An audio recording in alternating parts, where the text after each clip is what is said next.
오늘 이 시간에는 우리에게는 왜 기적이 없는가라는 제목으로 함께 말씀의 은혜를 나누기로 합니다.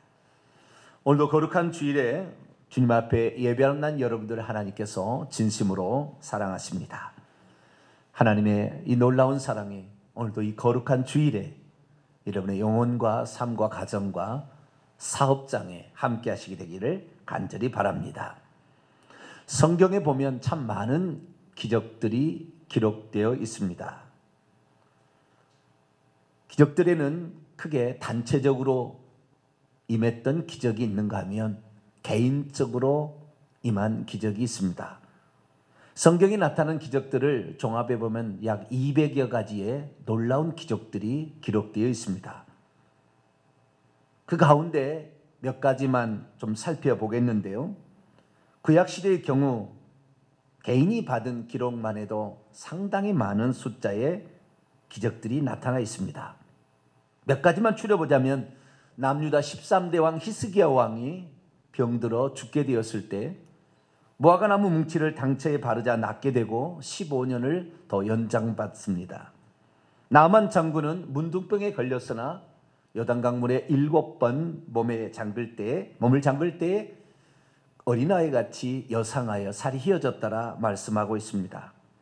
엘리야는 과부의 죽은 아들을 살렸고 엘리사는 가뭄인데도 한 여인에게 말을 해서 가뭄이 끝나는 날 동안 기름병에 기름이 닿지 않는 기적을 행하였습니다.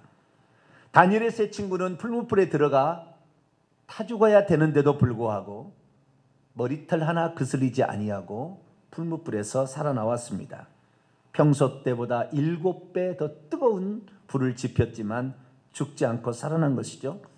배고픈 사자의 굴 속에 던졌던 다니엘도 사자가 그를 해치지 못해서 살아나올 수 있었습니다.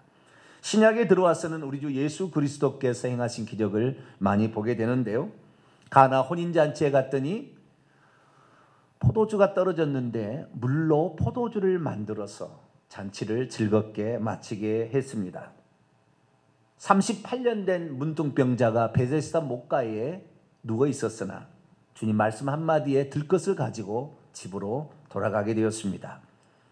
길을 갔을 때 나인성 과부의 아들이 죽었으나 그 어미의 품에 다시 그 청년을 안겨주었습니다. 가버나움의 회당장 야이로 그의 딸이 죽어갈 때 주님 불렀으나 가면서 죽었습니다.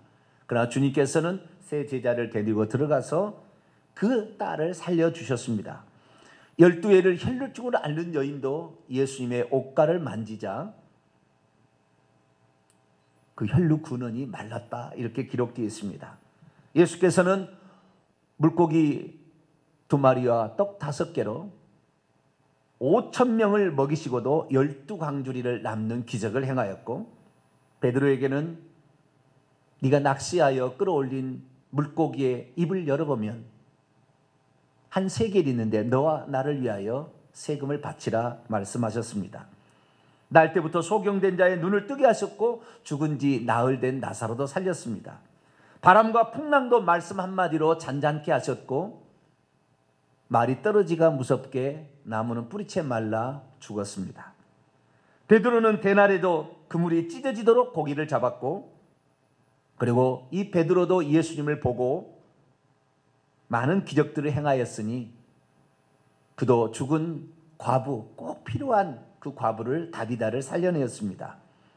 베드로가 옥에 갇혔을 때 성도들이 기도하자 그를 묶어놓은 착고가 풀렸고 그리고 그 파수대를 지나왔지만 아무도 그를 본 사람이 없는 눈을 감겨서 그 파수대를 지나서 예루살렘 교회까지 찾아오는 그 역사가 있었습니다.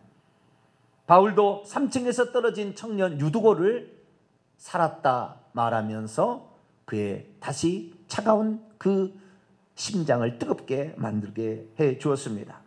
본인도 멜리데 섬에서 복음 전하다가 독사에 물렸지만 죽지 않고 살아났습니다.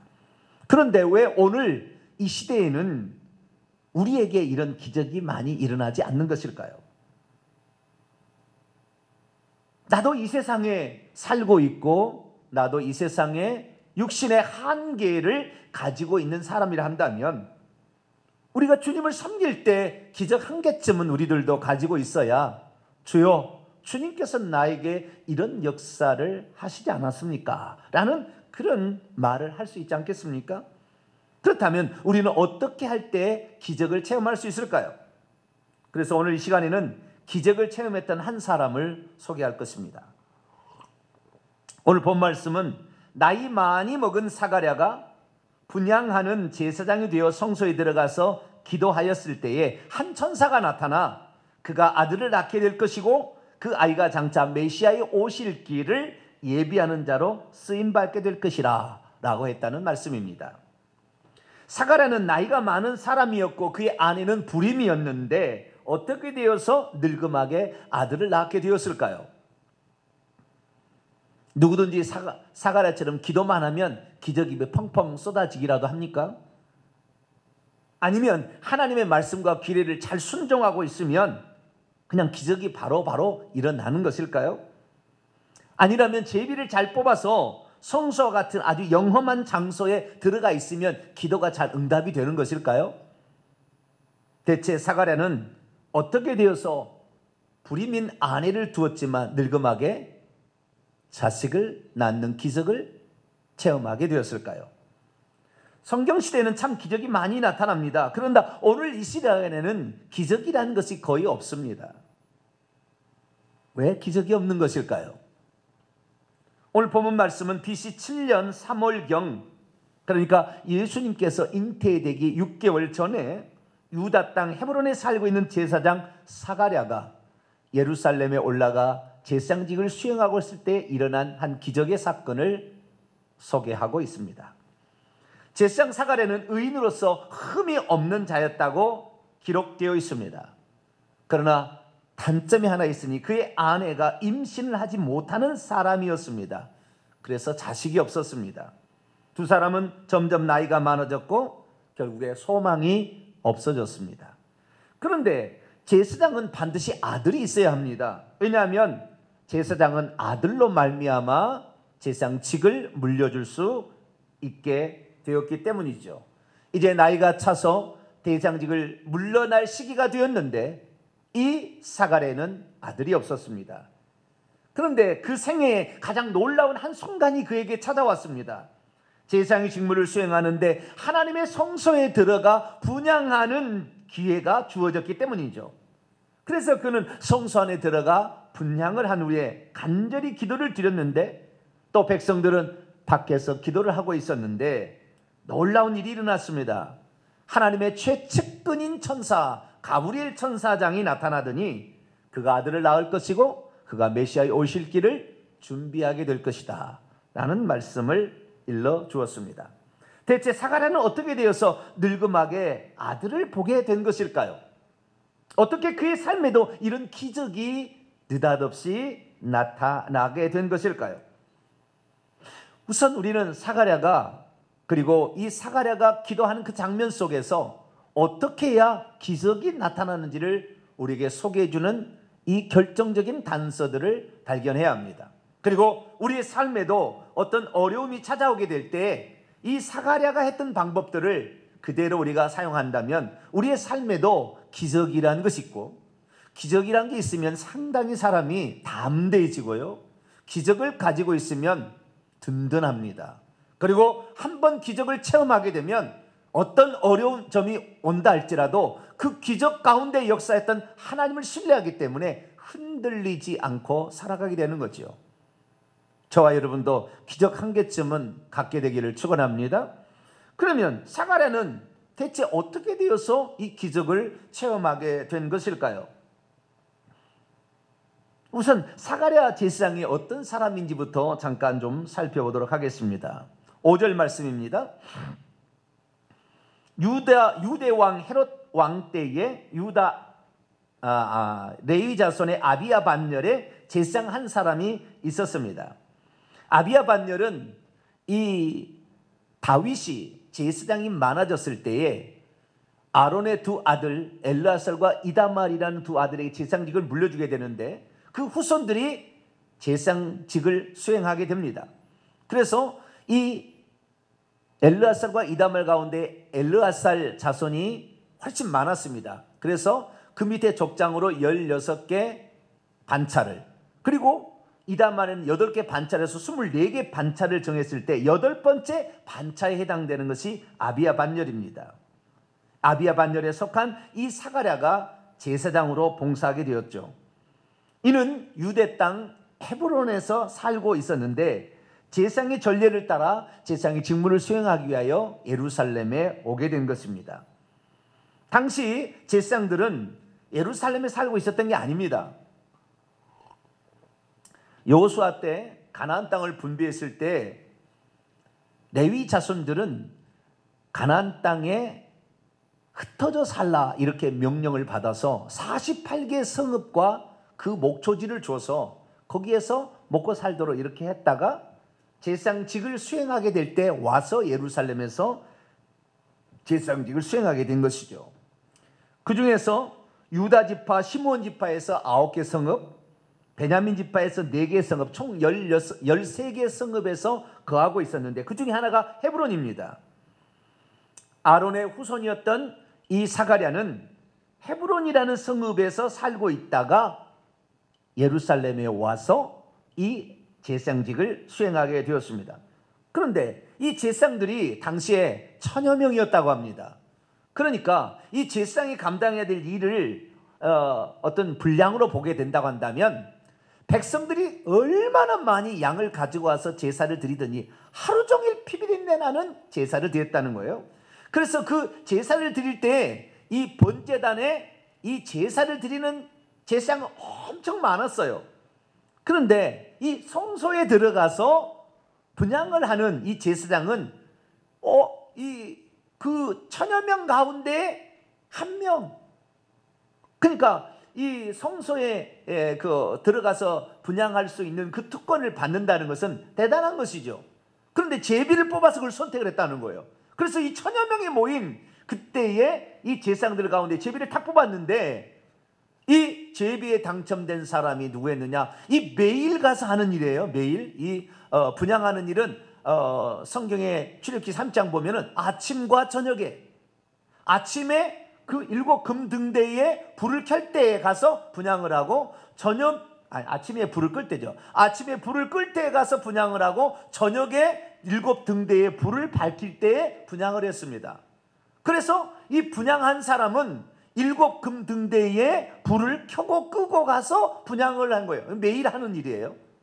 그리고 떡상에 떡을 진설하는 사람으로 뽑히게 되면 매 안식일마다 이 와서 했습니다. 그러니까 매일마다 그 성소에 들어가서 7금 촉대에 불을 밝히고 분향단에 향을 사를 수 있는 특권을 얻는다. 이건 일생일대에 한 번 있을까 말까한 대단한 어떤 기회가 그에게 주어지게 된 것이죠. 사가랴는 그곳에 들어갔을 때 향만 사르지 않았습니다. 그곳에 향을 사르며 하나님께 기도를 드리기 시작한 거죠. 그런데 갑자기 한 천사가 나타났습니다. 그리고 향단 우편에 서면서 그에게 말했습니다. 그 소식은 2가지였습니다. 네가 곧 아들을 낳게 될 것이고 태어날 아들은 메시아의 오실 길을 준비하는 위대한 사람으로 쓰임받게 될 것이다. 그렇다면 사가랴는 어떻게 되어서 이런 천사의 고지를 받게 되었을까요? 성소에 들어가서 기도만 하면 다 기도가 응답되어지는 것입니까? 이전에 성소에 들어가서 당첨돼서 그 안에 들어가서 기도한 사람은 없었다는 것입니까? 어떻게 되어서 사가랴는 그 놀라운 기적을 체험하게 되었던 것일까요? 성경 말씀을 보니까 적어도 2가지 내지는 3가지의 독특한 점을 발견하게 됩니다.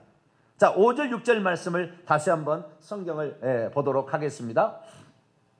유대왕 헤롯 왕 때 아비야 반열에 제사장 한 사람이 있었으니 그의 이름은 사가랴요 그의 아내는 아론의 자손이니. 첫째, 그와 그의 아내가 둘 다 제사장의 가문의 아들 딸이었다는 겁니다.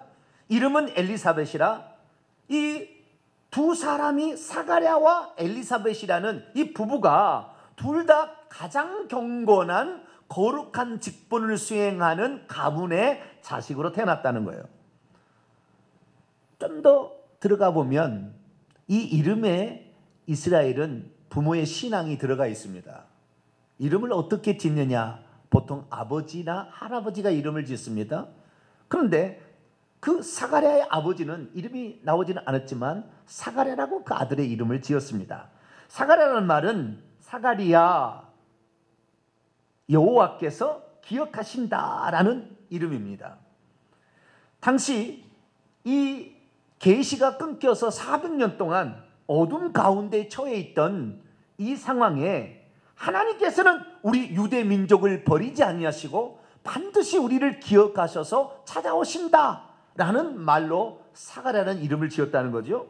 사가랴의 아내인 엘리사벳의 부모님 제사장들도 상당히 신앙이 좋았던 것 같습니다.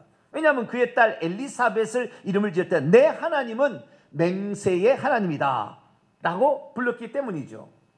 결국 하나님께서 아브라함과 이삭에 하신 맹세의 말씀, 아브라함과 다윗의 자손으로 메시아를 줄 것이라는 그 맹세의 말씀을 내 딸을 통해서 이루기를 원합니다 라는 어떤 그러한 기도를 하고 자기 자식에게 그 이름을 붙여줬다는 거예요.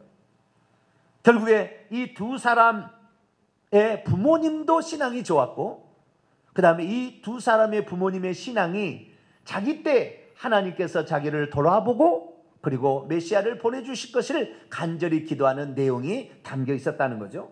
뿐만 아니라 6절 보니까 이 두 사람도 믿음이 좋았어요. 이 두 사람이 하나님 앞에 의인이니 주의 계명과 규례대로 흠이 없이 행하더라. 비난할 것이 하나도 없이 하나님의 계명 10계명과 그리고 여러 규례들을 지키고 있었는데 둘 다 하나님 앞에 의인이었다. 이 의인이었다는 말이 동사직설법 미완료 능동태입니다. 의인이었다는 말이 아니라 하나님 앞에 의롭게 된 채 계속해서 있었고 아직도 그렇다. 얼마나 그가 경건하게 살려고 몸부림을 친 사람인지를 여기서 성경을 우리에게 표현해주고 있습니다. 그러니까 그의 부모의 신앙도 좋았고 그의 아들 때도 신앙이 좋으니까 적어도 이 2대2의 신앙이 그 위 때도 좋았을 것이라고 추정돼요. 왜? 제사장 가문이었으니까. 그래서 이 훌륭한 믿음의 가문에서 신앙의 전통이 이어졌을 뿐만 아니라 기도의 분량이 얼마나 또 있었겠어요. 그래서 이 좋은 신앙의 가문이 비난할 것이 없는 그런 가문이 결국에 그 집안의 놀라운 소식을 안겨다 주게 되는데, 주님은 이렇게 말씀하십니다. 주의 눈은 의인을 향하시고 그의 귀는 의인의 간구에 기울이시는도다. 주님께서는 오늘도 말씀에 따라 믿음으로 행하는 주의 백성들의 말을 들으시고 그 기도를 들으신다 말씀하고 있습니다. 야고보 5장 16절에도 의인의 간구는 역사하는 힘이 크다. 그래서 우리가 정말 기적이라는 것을 내가 체험하겠다, 아니면 내 자식 때라도 체험하겠다 하면 훌륭한 믿음의 가문을 세울 수 있게 되기를 축원합니다. 당대도 물론 나타날 수 있겠지만 이런 것이 밑바탕 되어 있을 때에 그 기적은 놀라운 기적으로 바뀌게 됩니다. 좀 이따 제가 설명을 하겠습니다. 놀라운 기적이라는 게. 두 번째는 이 사가랴에서 집안의 기적이 나타나는 것은 끊어지지 않은 간절한 기도가 있었다는 것입니다. 아무리 믿음 좋은 가문이랄지라도 기도하지 않으면, 우리가 하나님께 요청하지 아니하면 기적은 일어나지 않습니다. 주님 말씀하십니다. 항상 기뻐하라. 쉬지 말고 기도하라. 쉬지 말고 기도하라. 범사에 감사하라. 이는 그리스도 예수 안에서 너희를 향하신 하나님의 뜻이다. 쉬지 말고 기도하는 사람에게 기적이 나타나는 것이지 느닷없이 한 번 해서 되는 게 아닙니다. 사가랴의 기도는 쉬지 않은 기도가 있었습니다. 오늘 1장 13절 보면은 천사가 그에 나타나서 말하는데 왜 너의 기도를 들어줬는지를 얘기하는데, 사가랴여 너는 두려워하지 말라. 왜냐하면 너의 간구함이 하나님께 들렸다. 하나님의 귀에 너의 간구함이, 얼마나 간절히 기도했으면 너의 기도가 들렸다. 하나님이 들으셨다는 것이 아니라 하나님의 귀에 들려버릴 정도로 너의 기도가 올라왔다라고 말하고 있다는 것입니다.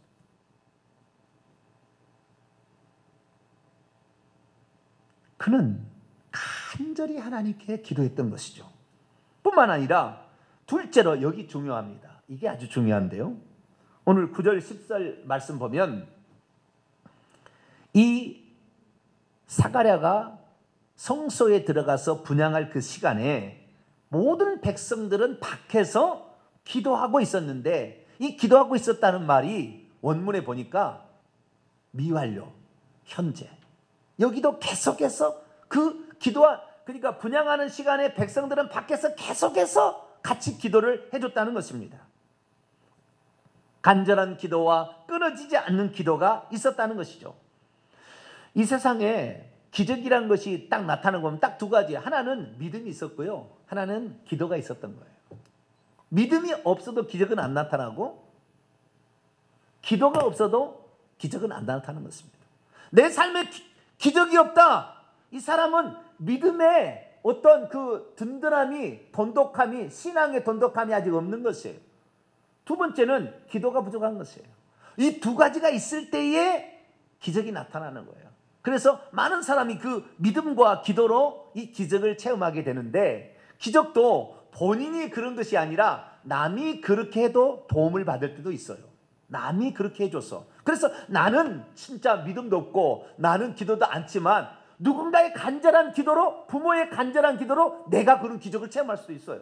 그러나 어쨌든 누군가가 그런 기도와 그 다음에 하나님 앞에 단을 쌓는 이러한 간절함과 그리고 그 어떤 주님에 대한 강한 신뢰로 그렇게 했을 때 기적이 나타난다는 것을 말씀하고 있습니다. 그런데 아무리 신앙이 돈독하고 끊임없는 기도를 한다 할지라도 모든 사람이 다 기적을 체험하는 것은 아닙니다. 더 중요한 요소가 있는 거죠. 이것이 오늘 본문 말씀의 핵심입니다. 그것은 거기에 하나님의 은혜가 있어야 되고요, 거기에 그 기도하는 자의 기도의 내용이 하나님의 뜻과 일치할 때 즉각 일어난다는 것입니다. 신앙이 아무리 좋고 기도를 많이 한다 해도 기적이 안 일어날 수 있습니다. 마지막 요소가 중요합니다. 그것은 은혜라는 것입니다. 사가랴에게 특별한 기회가 주어졌습니다. 일생일대에 단 한 번 할 수 있는 귀한 기회가 그에게 주어졌습니다. 금등대에 불을 밝히고 그리고 분향하는 제사장이 되어 향을 사를 수 있는 기회가 주어지게 된 거죠. 그러자 이 제비를 뽑았던 이 사가랴는 생각했습니다. 왜 하나님께서 나에게, 여기가 함부로 들어갈 수 없는 자리인데 나에게 이런 기회를 일생에 한 번 딱 줬을까? 다른 사람도 들어갈 수 있는데 왜 나에게 하나님께서 이 기회를 주셨을까? 깊이 생각했습니다. 단지 내 욕심을 채우기 위한 기도를 할 거냐? 이전에는 그렇게 기도했을 거예요. 주여, 내가 제사장입니다. 내 제사장이 아들이 없으면은 이 가문이 이제 문을 닫게 되는데 아들이 필요합니다. 딸 있어도 되겠지만 아들 주세요. 이렇게 기도했을 겁니다. 그런데 이번에는 달랐습니다. 왜 하나님께서 놀라운 은혜를 나에게 베푸셨는가? 왜 나에게 이런 직분을 주었는가? 왜 나에게 이 기회를 주셨는가? 왜 나에게 이렇게 할 수 있는 환경을 나에게 주셨는가? 깊이 생각했어요. 그래서 이번에 기도할 때는 그냥 기도할 수가 없었어요. 그래서 그 기도는 아마 이런 기도였을 거예요. 하나님, 제가 그동안에는 아들을 달라고 그렇게 많이 기도를 했는데 주님, 이번엔 제 욕심을 채우기 위해서 기도하지 않겠습니다. 하나님께서 나에게 특별히 이 은혜를 주셨는데 이 은혜 하나님께 나 돌리겠습니다. 하나님께서 저에게 자식을 주신다면 이 자식 주님의 뜻에 부합한 사람이 되도록 내가 기꺼이 돌려드리겠습니다. 하나님, 내게 자식이 있건 없건 나에게 중요한 문제가 아니지만 주님이 쓰시려고 하는 사람이 있다고 한다면 내 자식으로 쓰시옵소서. 막 이런 기도를 그때 드리게 된 거죠.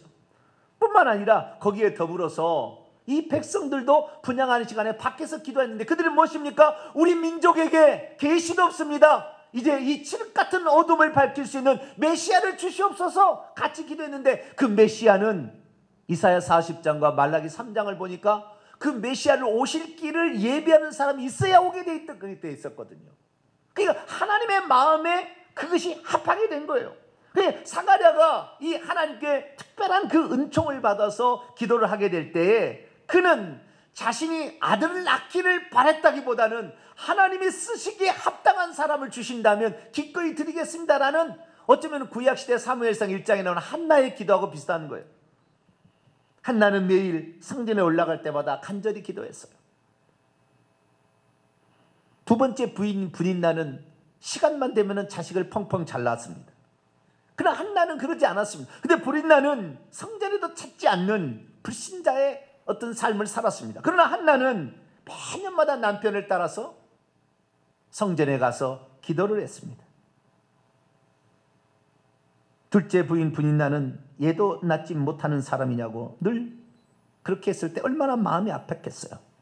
성전에 가서 하나님 앞에 전연을 좀 없애 주시옵소서 이렇게 기도할 수도 있었을 텐데 그녀는 그렇게 기도하지 아니하고 어느 해는 너무나 브린나가 자기 마음을 긁어놓았습니다. 그래서 하나님께 기도합니다. 그런데 그때는 좀 마음이 달랐습니다. 예전 같으면 하나님 나도 아들을 주셔서 브린나의 콧대를 좀 꺾어놓게 하여 주옵소서 이렇게 기도하다가 마음을 좀 바꾼 거예요. 하나님 내 이 여종에게 아들을 주시면 그의 평생에 여호와께 드려 그의 머리카락을 자르지 않고 오직 하나님이 쓰시기에 합당한 사람으로 드리겠습니다. 그랬더니 엘리 제사장이 그 여인의 기도를 들고 축복 기도를 해주심으로 집에 돌아가 임신한 줄로 믿습니다. 이전까지 왜 한나가 자식을 낳지 못했습니까? 자식을 낳았더라면 제사장 가문이 타락하여 다시 왕통을 세울 한 사람이 필요했는데 절대 사무엘을 안 바칠 거거든요. 그러니 하나님이 임신하지 못하도록 제한한 것입니다. 한나의 그 마음이 바꿔지도록 기다리고 있었던 것이죠. 마찬가지입니다. 사가랴는 이전에는 오직 아들만을 달라고 기도를 해왔습니다. 하지만 이번에는 달랐습니다. 메시아를 오실 길을 예비하는 선구자가 되었던 누가 되었든 하나님이 필요한 사람이 있다고 한다면 내게 아들이 할지라도 나만을 위한 욕심을 채우게 한 아들이 아니라 주님께서 원하는 그 일을 할 수 있도록 내가 이 자식을 드리겠습니다. 그리고 백성들도 같이 함께 그렇게 메시아를 기다리는 기도를 했더니 하나님 마음에 딱 떨어진 거예요. 그 순간에 정확하게 하나님의 계시와 방향과 그 뜻과 그 시계가 정확히 맞았더니 즉시 하나님께서 하나님의 최측근인 가브리엘 천사장을 보내서 이 놀라운 소식을 전해준 것입니다. 그렇습니다. 기적을 낳는 3대 요소가 있습니다.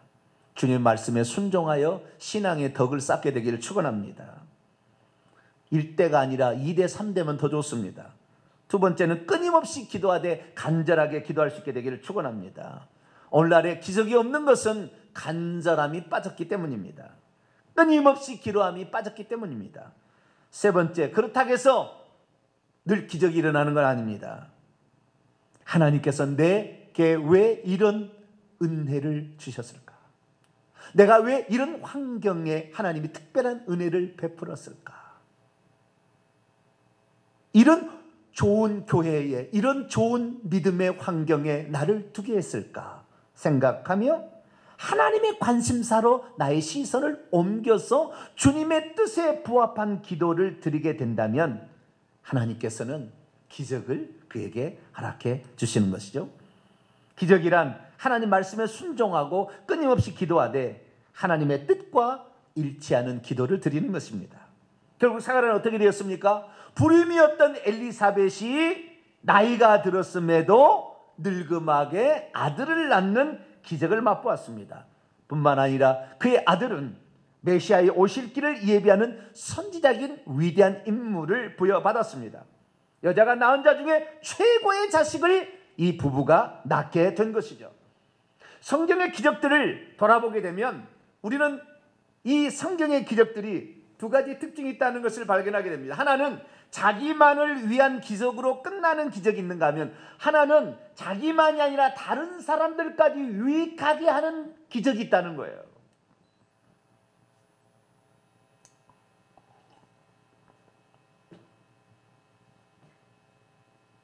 나만을 위한 기적은 사실 모든 제가 지금까지 경험한 사람 들어보면은 나만을 위한 기적을 체험하는 사람은 그렇게 나만을 위하여 기적이라고 생각을 체험한 사람은 그 기적이 언제 그런지 잊어버리고 또 세상으로 돌아갑니다.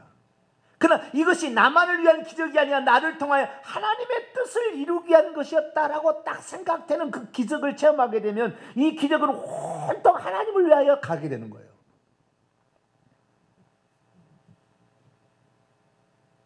성경에 많은 기적이 있어요. 나만을 위한 기적이 있습니다. 그러나 그 기적을 체험한 사람이 끝까지 믿음의 경주를 잘해서 천국에 들어갔느냐? 보장할 수 없어요.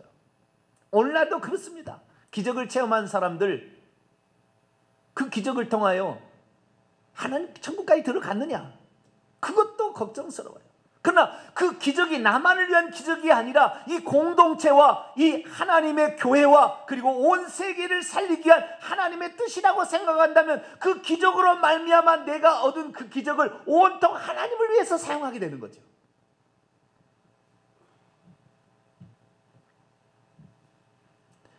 이 성경에 기록된 모든 말씀은 그냥 기록이 아닙니다. 바울이 말했습니다. 그들에게 일어난 이런 일들은 본보기가 되고 또한 말세를 만난 우리를 위하여 깨우치기 위하여 기록되었다. 왜 나에게 하나님께서는 이런 기적의 은총을 베풀어 주셨는가? 저와 여러분은 하나님의 뜻에 부합하는 기도를 드릴 수 있게 되기를 축원합니다. 내 욕심을 채우기 위한 기도가 아니라 하나님의 거룩한 뜻을 구하는 기도였을 때 하나님께서는 그 기도를 들으신다 그 말이에요.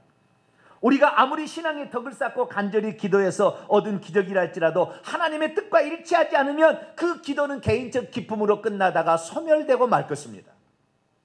그러나 하나님의 뜻에 일치하는 기도를 드렸을 때는 그 기도가 끊임없이 하나님의 영광과 나라를 위하여 몸부림치는 것으로 바뀌게 되는 것이니 내가 이렇게 치유를 받아서 건강히 사는 모든 문제 하나님의 기적이라 한다면 이 건강을 어떻게 하나님께 보답할 것인가 이렇게 일평생에 생각한다 그 말이죠. 단지 내가 나았다 할렐루야 감사한건 바치고 끝난다 그게 아니라